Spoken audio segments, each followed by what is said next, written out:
Radio Unesa Informasi Edukasi dan Prestasi. Halo rekan Unesa, kembali di Bincang Prestasi. Kali ini saya sudah bersama dengan teman mahasiswa saya di beda fakultas ya, tapi kali ini kita akan membahas seputar prestasi mahasiswa. Kalau kita berbicara mengenai Unesa, Unesa ini kan dijuluki dengan rumah para juara.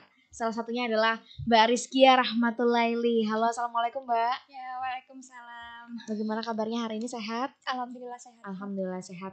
Mbak Rizkia ini panggilnya Mbak Rizky, Mbak Rizkia atau Mbak Laili? Iya, dipanggil Rizkia aja. Oke, Mbak Rizkia. Mbak Rizkia ini sekarang menjadi mahasiswa UNESA angkatan 2017 jurusan Ilmu Ekonomi. Iya. Betul. Oke, Mbak, kita dari awal sudah akan membahas seputar prestasi. Berarti kali ini kita akan mengupas tuntas tentang prestasi yang sudah Mbak Rizkia torehkan dengan membawa nama UNESA. Kira-kira apa saja sih Mbak? Boleh dong dijelaskan? Oh ya, beberapa prestasi yang saya dapatkan ini masih baru-baru awal ya di tahun 2020. Sebelumnya saya udah mencoba sih dari semester 3 di sekitar tahun 2018 tapi belum kesampaian untuk juara. Dan akhirnya alhamdulillah di tahun 2020 ini udah dapetin juara secara tingkat nasional. Yang pertama itu juaranya di Business Plan di UIN Gunung Jati Bandung. Kemudian di juara 1 di lomba esai di mana ya, di UIN Salatiga. Kemudian sampai lupa ya Mbak ya, terlalu banyak prestasinya, luar biasa Mbak Rizkia ini. Boleh Mbak kalau ngobrol mikrofonnya diluruskan saja, nah biar lebih terdengar. Oke, selanjutnya Mbak. Kemudian yang terakhir ini baru di juara 3 di lomba paper di UIN Sunan Kalijaga. Itu adalah 3 lomba nasional yang sudah dijuarai oleh Mbak Rizkia. Boleh dijelaskan dari ketiga itu mana perlombaan yang paling menantang, yang paling menarik menurut Mbak Rizkia? Kalau yang paling menantang sih di lomba esai ya, itu lomba pertama kali yang mendapatkan juara 1. Karena pertama kali mendapetin juara, sebelumnya kan belum dapat juara, jadi saya di situ itu juara apa enggak ya udahlah usaha aja, sama teman saya satu adik kelas itu ya udahlah usaha aja ya Dek gitu. Dan akhirnya pas waktu pengumuman itu saya nggak ikut, jadi adik saya yang ikut. Udah kamu aja yang ikut ya, nanti aku nggak tahu karena aku nggak siap gitu loh buat dapetin pengumuman kalau nggak juara gitu. Dan akhirnya langsung Mbak juara 1, enggak kamu bohong gitu, dan benar-benar nggak percaya. Dan akhirnya mendapetin juara dan ya alhamdulillah ya Allah gitu. Kenapa Mbak Rizkia nggak siap untuk menerima pengumuman itu? Padahal apakah Mbak Rizkia nggak yakin sama apa yang sudah dilakukan atau seperti apa? Sebenarnya sih sudah yakin, tapi melihat dari beberapa finalis, beberapa peserta yang dari IPB, dari ITB yang dimana mereka tuh cenderung lebih pintar ya dari menurut diri saya sendiri. Tapi ya udahlah gitu. Yang penting usaha aja gitu dan akhirnya ya udah tawakal aja mau juara apa enggak, dan akhirnya juara ya. Alhamdulillah bisa mengalahkan teman-teman yang ditakutin tadi. Iya. Mbak kalau boleh tahu esai apa sih yang ditulis kemarin? Esainya terkait industri halal ya. Industri halal judulnya di Halal Farm. Halal Farm itu semacam aplikasi teknologi di mana kita bisa menjaring petani, di mana petani itu bisa menjual beberapa hasil panennya kayak seperti beras. Kemudian juga kita menjaring peternak gitu juga, dan dari beberapa hasil dari petani dan peternak kan komoditas halal. Nah, komoditas halal di Indonesia saat ini tuh kebanyakan menurut data Indonesia itu kebanyakan makanannya itu impor. Padahal kan Indonesia kan sebagai masyarakat muslim mayoritas di dunia kan, seharusnya kan Indonesia itu sebagai pemain utama gitu. Nah, ide saya dari sana itu menciptakan sebuah teknologi di mana kita bisa menjaring dari petani dan peternak itu menghasilkan beberapa komoditas dari makanan dan minuman halal tadi gitu. Apakah kemudian akhirnya idenya akan terwujud, misalnya akan muncul aplikasi Halal Farm tadi atau seperti apa? Insya Allah itu kan masih inovasi saya ya, masih inovasi dan masih banyak pengembangan dan masih banyak lagi kegiatan yang harus direvisi gitu. Oke Mbak, selanjutnya ini ada lomba bisnis plan. Apa bisnis plan yang dibuat oleh Mbak Rizkia? Iya, bisnis plan ini dirumuskan sama tim saya yang dari awal di semester 3, di mana kita belum mendapatkan lomba sama sekali dari beberapa kegiatan lomba, dan akhirnya kita mengikuti bisnis plan iseng-iseng, padahal sebelumnya itu kita ikuti olimpiade. Dan itu dapat ide kita membuat monopoli syariah gitu, nggak kayak monopoli biasanya yang biasanya buat permainan. Itu isinya monopoli syariah di mana di dalamnya itu ada nilai edukasi dari nilai agama, nilai edukasi dari ekonomi syariah seperti itu. Apa sih yang terlintas oleh Mbak Rizky dan teman-teman ini sampai akhirnya bisa memutuskan menemukan inovasi baru, mulai dari monopoli syariah, industri halal dan lain sebagainya? Apa tipsnya? Tipsnya kita tuh sering diskusi aja, diskusi, terus sering merenungkan gimana sih kayaknya ini berhasil nggak ide ini gitu. Pertama sih dari bisnis plan itu sebenarnya banyak ide, mulai dari pengen buat kopi yang ada sayurnya, pengen buat brownies yang bisa dikonsumsi secara kering kayak keripik kayak gitu. Tapi kenapa sih kita buat makanan? Terus ada ide dari teman saya yang dimana dia punya bisnis kayak dari kayu gitu, kayu bikin kayak lukisan semacam itu. Kemudian kenapa kita nggak buat monopoli aja, monopoli syariah yang bisa kita gunakan buat edukasi anak-anak zaman sekarang yang sekarang udah bosen di rumah, kita bikin aja kayak gitu. Akhirnya muncullah ide seperti itu dan kita semuanya setuju buat monopoli syariah. Selanjutnya ini juga ada lomba paper. Apa paper yang ditulis kemarin? Papernya yang kemarin kan mengikuti tema yang besar ya, industri halal juga. Industri halal yang bisa digunakan di waktu era new normal gitu. Kemudian sebenarnya itu papernya itu udah kami siapkan di tahun 2020 awal Maret itu mau mengikuti lomba paper yang di Institut Taskia sama teman saya. Terus ternyata setelah pandemi ternyata di sana itu dibubarkan. Akhirnya nggak jadi.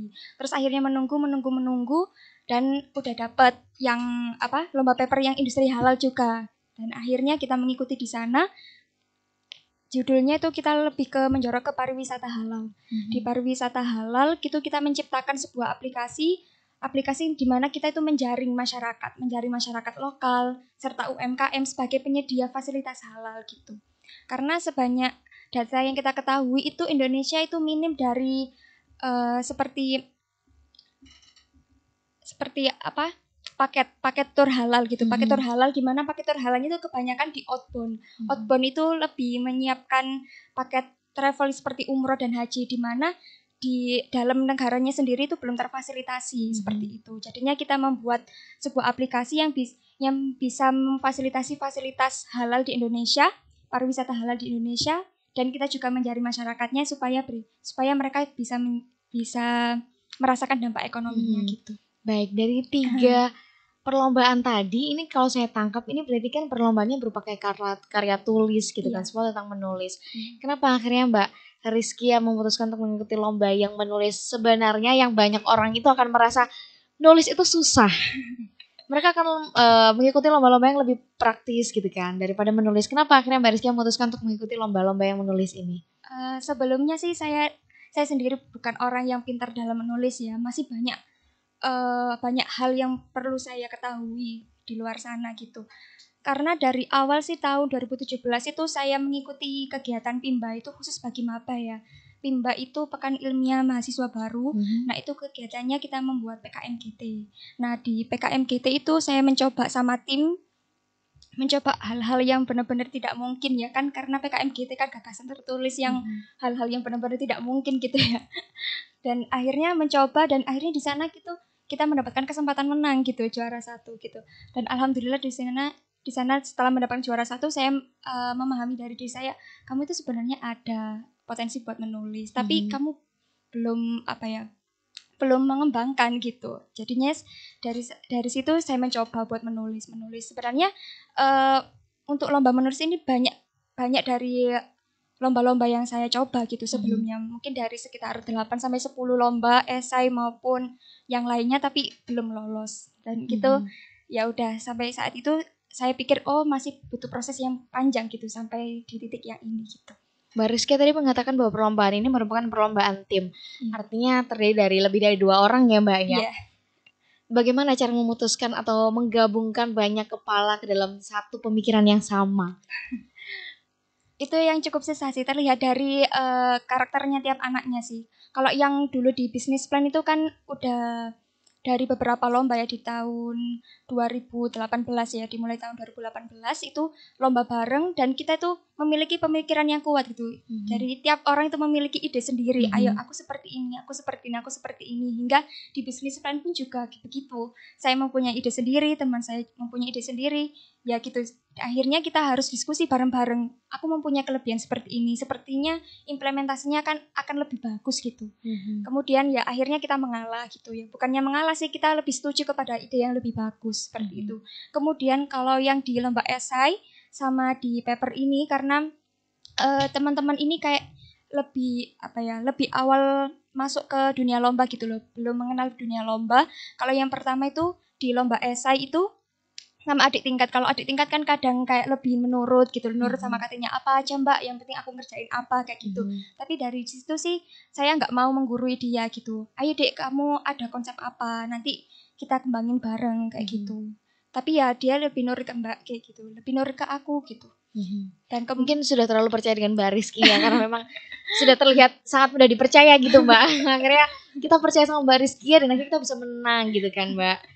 Kalau itu sih lebih ke belajar bareng gitu. Saya nggak mau menggurui, kamu cari ini, kamu harus begini, enggak gini. Saya lebih terbuka aja gitu. Kamu ada konsep apa deh, nanti kita bicarakan bareng, kita diskusikan bareng, kita kolaborasi gitu.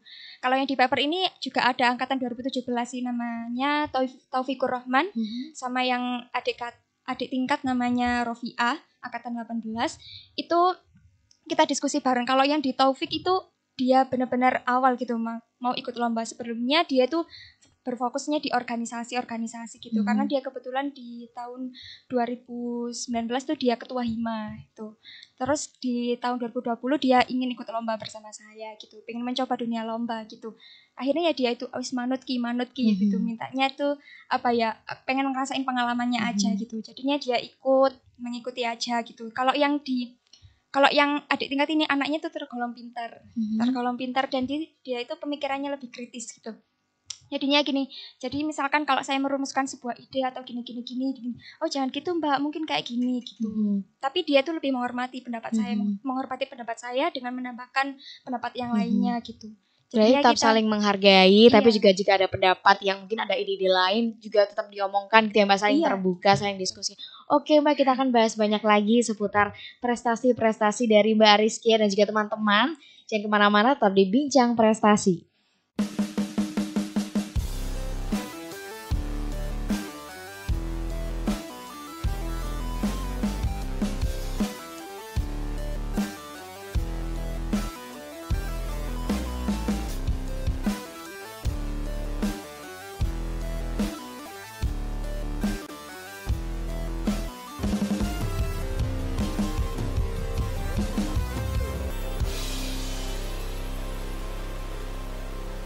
Radio Unesa.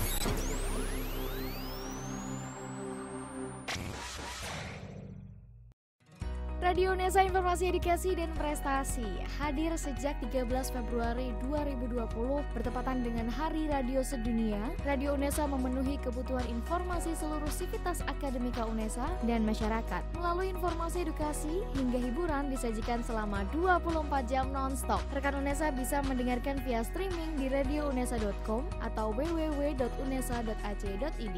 Secara audiovisual juga bisa disimak di kanal YouTube Radio Unesa. Langsung saja download aplikasi Radio Unesa di Play Store dan jadikan Radio Unesa teman beraktivitas Anda.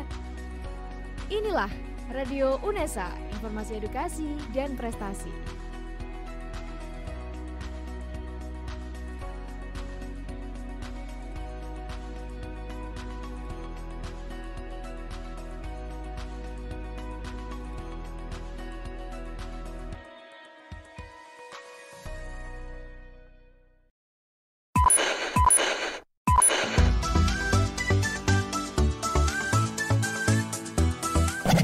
Radio Unesa.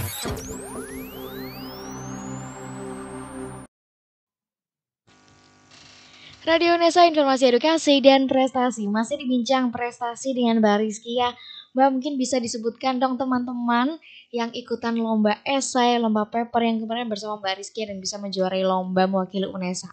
Oke, yang pertama itu di lomba esai sama adik tingkat namanya Yuwanita Nur Anggraini. Nama lengkapnya. Kemudian yang di lomba bisnis plan itu bersama teman angkatan saya sama angkatan tingkat. Kakak tingkat itu yang namanya Vira Oktaviani. Dia itu seangkatan sama saya. Kemudian sama kakak tingkat saya namanya Akidatul Iza, Mbak Iza namanya. Terus kalau yang di lomba paper ini bersama dua teman saya, namanya Taufikur Rahman angkatan 2017 sama Rofiah Hoirunisa angkatan 18. Banyak sekali perwakilan dari ilmu ekonomi ya Mbak yang ikut dan semuanya mendapatkan juara. Mengirim berapa tim Mbak kira-kira pada saat itu? Kalau yang di lomba paper ini memang dua tim dan saya tidak menduga kalau teman satu tim yang lain itu mengikuti dan alhamdulillah kita semua mendapatkan juara. Kalau teman tim saya satunya itu juara 1, kalau saya juara 3. Gitu. Berarti memang UNESA ini benar ya sebagai tempatnya rumah para juara. Oh iya, Mbak Rizkia, tadi yang saya lihat Mbak Rizkia sering sekali mengikuti perlombaan menulis. Apakah Mbak Rizkia pernah mengikuti perlombaan yang di luar menulis Mbak? Kalau di luar lomba menulis itu pernah di pertama kali yang ikut lomba di eksternal itu di tingkat Jawa Timur itu lomba Olimpiade Ekonomi Islam. Itu sering mengikuti lomba Olimpiade Ekonomi Islam sekitar 2-3 kali mengikuti lombanya. Dan itu lombanya tuh meliputi kayak menjawab soal, terus studi kasus, terus cerdas cermat. Tapi dari sana kayaknya materinya lebih sulit kan karena harus mempelajari banyak materi dan belum mendapatkan juara sampai saat ini dan belum pernah mencoba lagi sih karena sudah semester tua ya. Akhirnya ikutnya yang menulis. Iya, Apa yang membedakan antara lomba menulis dan lomba Olimpiade? Karena sama-sama harus kritis, sama-sama harus paham tentang ekonomi Islam. Iya, kalau yang di Olimpiade Ekonomi Islam itu banyak sekali materi yang harus dipelajari karena seputar ekonomi Islam yang kita pelajari selama di kampus itu lebih minim lagi. Kalau yang di Olimpiade Ekonomi Islam itu lebih luas lagi karena kita harus mempelajari ekonomi secara umum, mempelajari akidah juga, usul fikih dan banyak lagi materi yang harus dipelajari. Serta menghafalin kayak undang-undang, fatwa DSN MUI dan yang banyak sekali yang harus dihafalkan gitu. Terus juga harus berlatih studi kasus juga. Berlatih kayak seperti menumbuhkan sebuah inovasi baru ekonomi Islam gitu. Dan kalau yang beda lagi di karya tulis ilmiah, kalau karya tulis ilmiah itu kita lebih terfokus pada satu gitu. Kalau terfokus pada satu materi, kalau kamu mengembangkan sebuah inovasi apa ya kamu fokus di situ aja gitu. Yang kamu cari ya di situ aja. Jadinya saya lebih terfokus gitu loh pemikirannya kalau di karya tulis ilmiah. Itu kan tantangan tersendiri ya kalau kita mengikuti lomba Olimpiade. Kalau di lomba menulis apa tantangannya Mbak? Tantangannya dimana kalau kita tidak menemukan gap gitu. Kalau misalkan kita merumuskan, pasti yang pertama kali itu merumuskan sebuah ide. Aku mempunyai ide yang sangat brilian ini. Tapi kamu tidak menemukan sebuah masalah di sana. Kalau kamu tidak menemukan sebuah masalah berarti itu bukan penelitian gitu. Jadi dari sana itu aku harus benar-benar menemukan data yang merumuskan sebuah masalah banget yang bisa menjadi topik utama dari penelitian ini gitu. Kalau yang paling susah itu di situ. Terus sama yang kedua itu bagaimana kita merumuskan sebuah data-data yang bagus, data-data yang mendukung dan inovasi kita itu bisa terimplementasikan gitu. Itu sih yang agak susah gitu. Berarti menemukan rumusan masalah dan juga menyusun data gitu ya Mbak ya. Gimana sih Mbak cara akhirnya kita bisa menemukan gap? Akhirnya kita bisa membuat, oh ini nih masalahnya apa yang Mbak lakukan? Itu sih jadi kegalauan ya bagi diri saya sendiri karena saat kita bekerja sama dengan sebuah tim saya pun juga bertugas buat diskusi ya, kita diskusi bareng. Ayo Dek, kita menemukan seperti ini. Kalau misalkan ide itu dari salah satu orang, pasti yang paling mikir banget itu satu orang itu. Karena aku yang merumuskan sebuah ide ini, berarti aku harus cari nih masalahnya seperti apa gitu. Dan dari beberapa hal yang sangat susah itu, saya harus mencarinya banyak sumber-sumber gitu. Dari sumber nasional maupun internasional juga harus saya cari gitu. Benar-benar harus mengartikan satu-satu gitu. Dan di saat sudah menemukan, benar-benar ya Allah lega banget gitu. Pokoknya sudah mencapai di permasalahan yang sudah didapat, datanya udah mendukung. Kan kalau mau membuat sebuah ide kan juga gampang gitu. Kalau misalkan latar belakangnya sudah ada gitu. Berarti tinggal menyusun, menulis semuanya jadi satu gitu ya, merangkai. Oke. Mbak, dari sekian banyak perlombaan yang diikuti, ada juga yang belum menang gitu ya Mbak. Akhirnya bisa menang. Mungkin Olimpiade yang belum menang, pernah gak sih ngerasa kayak, aduh gak mau ikut Olimpiade lagi, aku capek, kayaknya aku gak bisa deh, kayak gini gak bisa gitu. Pernah gak sih ngerasa semenyerah itu? Kalau menyerah sih kayak gitu sih belum pernah. Tapi kalau capek sih pernah. Tapi kalau rasa menyerah itu enggak ada dalam diri saya. Karena Sejak awal kalau saya mengikuti lomba itu saya tidak ingin tujuan utama itu tidak nggak pengen buat menang gitu loh. Tujuan utama dari saya itu gimana saya bisa mendapatkan keberkahan dari ilmu yang saya dapat gitu. Kalau misalkan saya menang tapi ilmu saya nggak berkah, itu ya buat apa gitu. Kalau saya hanya mencari muka, mencari sebuah ketenaran, mencari sebuah sebuah ketenaran, kalau saya mendapatkan juara, teman-teman saya kagum, tapi ya kalau misalkan ilmu itu nggak berkah buat saya, ya buat apa gitu. Nah ini nih yang harus dipahami oleh teman-teman rekan UNESA, bahwa kalau kita ikut lomba itu jangan lihat hadiahnya, karena yang penting itu adalah ilmu yang kita dapatkan, bagaimana apa yang kita sampaikan itu juga berkah pada orang-orang yang mendengar atau yang melihat gitu ya Mbak ya. Oke, ini menjadi motivasi baru buat rekan UNESA untuk mengikuti lomba, jangan hanya mencari juara tapi juga carilah pengalaman yang paling penting gitu ya Mbak ya. Mbak, motivasi utama dari Mbak Rizkia untuk mengikuti lomba-lomba segala macam itu apa sih? Motivasi utama yang pertama itu saya pengen bahagiain orang tua saya. Bahagiain orang tua saya yang pertama. Kemudian di mana saya bisa membuktikan bahwa saya itu mampu buat belajar gitu. Mampu buat belajar, saya mampu buat menuntut ilmu. Dan di mana yang paling utama saya ingin mencari keberkahan dalam ilmu yang saya dapatkan gitu. Baik, oke Mbak, terlalu banyak perlombaan gitu ya, sampai saya bingung harus menyebut yang mana. Mbak, kalau tadi yang nasional udah, sekarang yang mungkin di tingkat bawahnya nasional, ada nggak sih perlombaan-perlombaan yang sering diikuti atau mungkin yang sudah juara? Kalau yang juara sih kayak tingkat fakultas aja sih. Kalau tingkat kayak regional Jawa Timur sih belum pernah ya. Kalau yang di tingkat fakultas sih dimulai dari saya waktu masih mahasiswa baru. Mahasiswa baru saat itu kan BEM fakultas tuh mengadakan kayak pekan ilmiah mahasiswa baru, di mana kita diharuskan untuk membuat PKM, namanya itu PKMGT, gagasan tertulis, di mana kita harus membuat sebuah inovasi yang besar, di mana harus berjangka waktu yang panjang ya, 10-15 tahun tuh proyek yang besar gitu. Dan itu idenya benar-benar aneh dan agak gila gitu ya, tapi ya di situ kita harus berusaha membuat, di mana saya sebelumnya tuh di SMA tuh belum pernah membuat kayak gitu, dan baru pertama kali mengetahui PKM itu di waktu perkuliahan. Dan akhirnya kita membuat bersama tim saya sih, tapi kalau dilihat dari tim saya tuh ya udahlah ikut aja, pokoknya dapat sertifikat PKKMB pokoknya gitu. Inovasi motivasi utamanya kayak gitu. Tapi kalau saya sih apa sih maksudnya PKM gitu, aku pengen membuat sesuatu yang benar gitu loh. PKM tuh yang bagaimana gitu. Akhirnya mencoba, dan teman-teman saya tuh juga cuma ikut-ikutan aja. Ya udah ikut kamu aja, Riz, kita ikut presentasi, apa ide kamu, inovasi kamu seperti apa. Ya udah kita membuat, pertama itu membuat masker dari apa, dan itu bukan PKMGT. Kemudian kita akhirnya membuat EvoButter. EvoButter itu namanya Eco Foresting Building Center. Jadi kita membuat sebuah kayak bangunan utama di Indonesia, kayak sentralnya buat penanggulangan kebakaran hutan di Indonesia gitu. Bukan kebakaran hutan aja sih, pokoknya kerusakan hutan di Indonesia gitu. Dan idenya tuh nggak tahu implementasi apa enggak gitu. Dan akhirnya pas presentasi sama juri, oh ini idenya bagus, bisa berkelanjutan gitu. Dan alhamdulillah aku bisa membuat PKMGT. Dan di akhir pas pengumuman juga alhamdulillah mendapatkan juara 1 gitu. Juara 1 plus kan disuruh buat poster juga ya, dan di situ alhamdulillah juga mendapatkan poster terbaik juara 2. Berarti baru pertama kali menulis untuk dilombakan, dan akhirnya menang. Sebenarnya memang darah pemenang sudah ada di darah Mbak Rizkia ini. Dan Mbak Rizkia ini juga hebat loh, menjadi motor teman-teman untuk bisa bergerak, untuk bisa ikut lomba, untuk bisa semangat, jangan hanya ikut-ikutan asal dapat sertif gitu ya Mbak ya. Oke Mbak Rizkia, kita akan bahas banyak lagi seputar kegiatan Mbak Rizkia, jangan kemana-mana, tetap di Bincang Prestasi.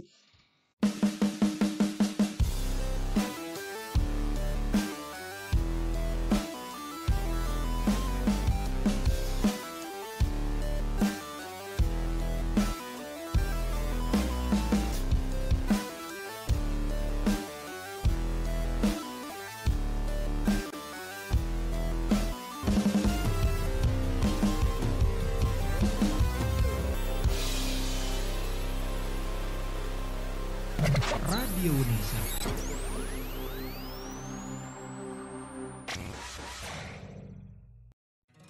Radio UNESA Informasi Edukasi dan Prestasi hadir sejak 13 Februari 2020 bertepatan dengan Hari Radio Sedunia. Radio UNESA memenuhi kebutuhan informasi seluruh sivitas akademika UNESA dan masyarakat. Melalui informasi edukasi hingga hiburan disajikan selama 24 jam non-stop. Rekan UNESA bisa mendengarkan via streaming di radiounesa.com atau www.unesa.ac.id.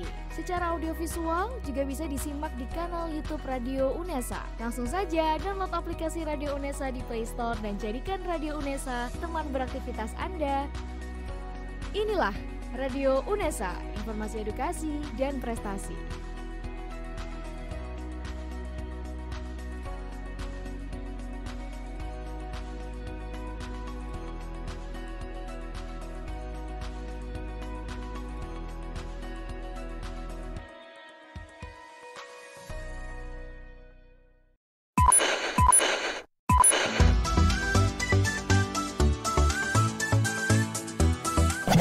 Radio UNESA.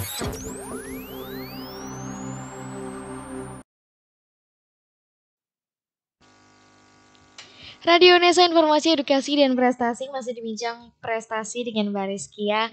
Mbak Rizkia tadi sudah ada perlombaan yang diikutin di tingkat fakultas. Apakah ada perlombaan lain yang sudah dijuarain oleh Mbak Rizkia di tingkat fakultas? Kalau di fakultas sih pernah ikut coba-coba ya, karena di saat itu ada komunitas Islamic Scientific of Economic di sana, dan kita mencoba ikut lomba di MTQ. MTQ itu banyak cabang lombanya. Yang pertama itu saya mengikuti Musabaqah Fahmil Quran, kemudian Musabaqah Tartil, terus kemudian yang ketiga ini Musabaqah Debat Ilmiah Kandungan Al-Quran gitu. Kemudian dari 3 lomba itu pertama kali di tahun 2018 ya, pertama mengikuti dan akhirnya enggak lolos. Oh, di tahun 2017 waktu itu yang pertama kali 2017, mungkin sekitar semester 2 ya. Kemudian yang akhirnya mendapatkan juara 1 itu di lomba debat bahasa Inggris bersama teman saya namanya Mila Amrina, sekelas.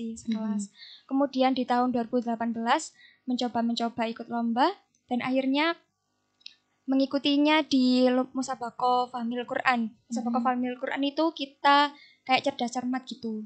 Dikasih pertanyaan, kemudian ada rebutan juga gitu. Pertanyaannya seputar agama juga, dan di sana itu saya sebenarnya gak kuat sih, materinya itu terlalu berat gitu, karena tafsir hadis kayak gitu, terus kayak tebak-tebak ayat gitu, dan saya hafalnya mungkin kayak di segi-segi kayak hukum-hukum kayak gitu biasa.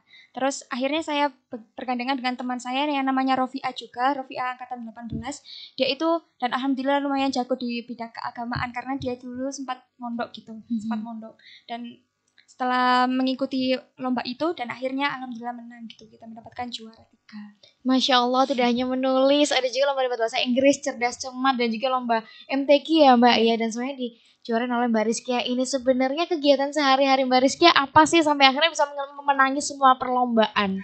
Sebenarnya kegiatan sehari-hari saya seperti anak-anak biasanya sih. Tapi kalau dimulai dari SMP ini kebiasaan sih, udah kebiasaan. Dimulai seperti sekolah biasa. Kalau sekarang kan kuliah online ya. Kalau seperti biasa kuliah online, setelah itu di sore hari saya mengajar di TPQ. Mengajar di TPQ itu mulai dari saya SMP ya. Mulai SMP itu saya sudah mulai mengajar. Sampai sekarang mengajar di TPQ. Kemudian setelah itu sampai jam 5 sholat, habis maghrib saya kembali lagi berangkat buat ngaji lagi, tapi juga mengajar tapi secara privat ke tiap rumah murid-murid yang saya ajari. Kemudian setelah itu saya juga mengajar lesnya itu di tiap pagi hari, setiap kalau misalkan saya ada waktu luang, kalau saya nggak ada kuliah online saya juga ngajar lesnya ya pelajaran biasa, bukan ngajar ngaji sih. Masya Allah, Bapak nggak bingung apa nggak capek, maksudnya pengen refreshing, pengen senang-senang, apakah itu rutinitas yang dilakukan selama seminggu penuh, bahkan sebulan penuh? Iya itu penuh, tapi kalau yang Sabtu sama Minggu sih opsional sih, bisa ngajar les atau enggak gitu. Kalau yang ngajar TPQ pasti ada waktu liburnya, itu sampai Senin sampai Jumat, tapi kalau waktu pandemi ini karena kan ada peraturan ketat ya, jadinya Senin sampai Kamis saja gitu. Kalau yang di ngajar les biasanya tuh tiap anak itu 2 hari, jadi tiap anak tuh dibagi 2 hari, mungkin dalam 1 minggu sekitar 4 harian saya ngajar les gitu. Mbak kalau sehari-hari selalu mengajar, kapan Mbak waktu yang digunakan untuk belajar mengikuti lomba, persiapan dan lain sebagainya? Saya tuh cirinya orangnya suka begadang ya. Kalau masih rutinitas padat di pagi hari, sore hari. Jadi luang buat diri saya sendiri ya sekitar jam 8 ke atas gitu. Jam 8 ke atas itu udah waktu buat diri sendiri, mau itu belajar maupun buat rapat atau bagaimanapun di waktu itu. Sampai malam, sampai jam 1, sampai jam setengah 2 itu bisa. Biasanya sih jam segitu. Ya Allah, menyiapkan waktu untuk diri sendiri pada malam hari. Apakah energinya sudah terkuras habis? Apakah masih bisa fokus? Mbak, apa tipsnya akhirnya bisa menjalankan kegiatan selama 1 hari penuh bahkan hingga malam hari? Kalau pesan dari orang tua saya sih jangan terlalu tidur malam-malam ya. Tapi kalau saya mikir sendiri, kalau nggak tidur malam-malam nanti kerjaannya kapan selesai gitu. Saya ngerjain ini juga kapan gitu. Dan sampai saat ini kan juga ada tanggungan skripsi kan, seminar dan lain-lain juga. Jadi saya ya ngerjainnya ya malam hari. Kalau misalkan pagi hari ada luang ya saya kerjakan di pagi hari gitu. Jadinya ya atur waktu aja gitu. Kalau misalkan kamu saat itu waktu luang ya harus kamu kerjakan gitu. Kalau misalkan kamu menyia-nyiakan waktu luang ya nanti ya bisa dampak buruk buat diri kamu sendiri gitu. Nah, rekan UNESA dan saya sendiri ini mungkin menjadi pelajaran, menjadi motivasi kita semua. Kalau misalnya ada waktu luang, ndang dikerjain gitu ya Mbak ya. Jangan sampai molor-molorin waktu dan akhirnya nanti menyesal. Memang harus ada yang dikorbankan ya Mbak. Waktu istirahatnya memang harus berkurang karena kita harus fokus terhadap satu hal tertentu sampai itu selesai. Mbak, sebelum kita mengakhiri perbincangan kita, boleh dong diberikan tips, motivasi kepada rekan UNESA yang masih awal banget untuk memulai, untuk berani mengikuti lomba? Oh iya. Sama seperti saya dulu ya, karena saya belum pernah mengikuti lomba. Pada awal-awal banget saya mengikuti lomba itu, kalian coba aja. Yang pertama itu just try aja. Kalian tarik rasa kemauan dalam diri kalian. Tarik rasa kemauan dari diri kalian. Yang pertama kalian tuh harus mau. Kalau misalkan dari awal kalian tidak ada sedikit rasa kemauan, kalian pasti nggak akan serius buat ngerjain suatu hal itu. Lomba yang kalian ikuti pun juga nggak perlu harus melulu seperti teman-teman kalian yang mengikuti kepenulisan dan lain-lain. Kalian ikuti aja potensi dalam diri kalian sendiri. Kalian memiliki potensi seperti bernyanyi atau bermain musik, berarti kalian fokuskan ke sana gitu. Karena setiap orang itu mempunyai keahlian sendiri-sendiri, memiliki timeline sendiri-sendiri, dan kalian nggak bisa disamakan dengan teman-teman yang lain. Kalian pasti bisa, kalian harus tarik kemauan dari diri kalian dan kalian harus mencoba. Dan mencoba, kegagalan itu sudah biasa. Baik, terima kasih banyak wajangannya Mbak Rizkia. Semoga memang yang disampaikan oleh Mbak Rizkia ini sangat menginspirasi teman-teman rekan UNESA ya. Semoga bisa cepat dilaksanakan, cepat dijalankan oleh rekan UNESA juga. Dan untuk Mbak Rizkia sendiri, semoga sukses selalu dan juga teman-temannya. Salam ya Mbak. Terus berusaha dan akhirnya bisa berjuara, mendapatkan juara. Selamat atas juara-juara yang sudah diraih. Alhamdulillah, semoga berkah. Yang penting berkah. Amin, ya Mbak ilmunya. Berkah ilmunya. Baik, terima kasih Mbak Rizkia yang sudah hadir di Radio UNESA kali ini. Semoga sukses terus ya Mbak dan sehat terus. Amin, sukses juga. Amin. Itu tadi perbincangan saya dengan Mbak Rizkia. Sampai jumpa di Bincang Prestasi selanjutnya.